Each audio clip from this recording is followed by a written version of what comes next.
Bonjour et bienvenue au Salon des entrepreneurs de Nantes. Nous avons le plaisir d'accueillir aujourd'hui Fabienne Hervé.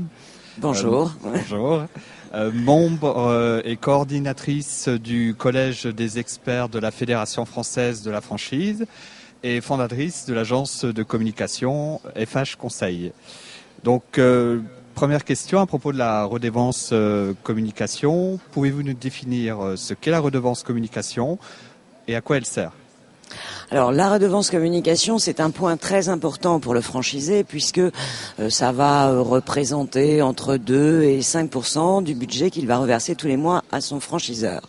Donc ça veut dire que c'est une redevance qui va servir à financer des campagnes, qu'elles soient locales, qu'elles soient nationales, ou alors à financer des outils qui seront mis à la disposition du franchisé.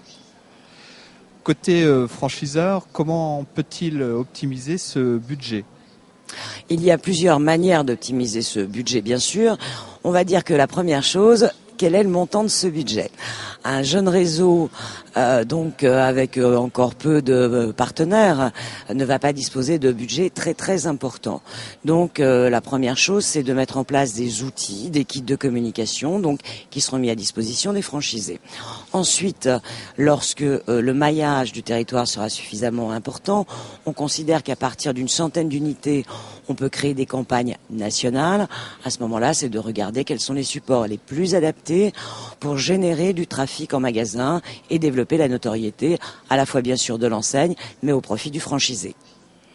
Alors ce montant de la redevance communication, comment est-il fixé ? Alors, il est fixé de plusieurs façons. On va dire qu'il n'y a pas vraiment de méthode. Un jeune réseau souvent va évaluer les budgets qui seront nécessaires et qui pourront être mutualisés justement pour créer ces fameux outils mis à la disposition des franchisés.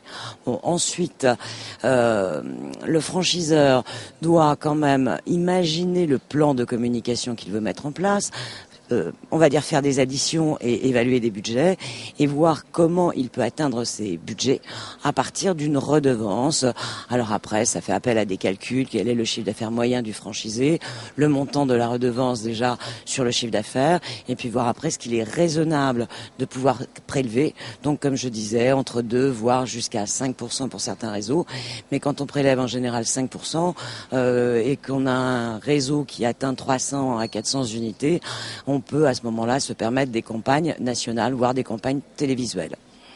Très bien, je vous remercie Fabienne Hervé. Merci beaucoup.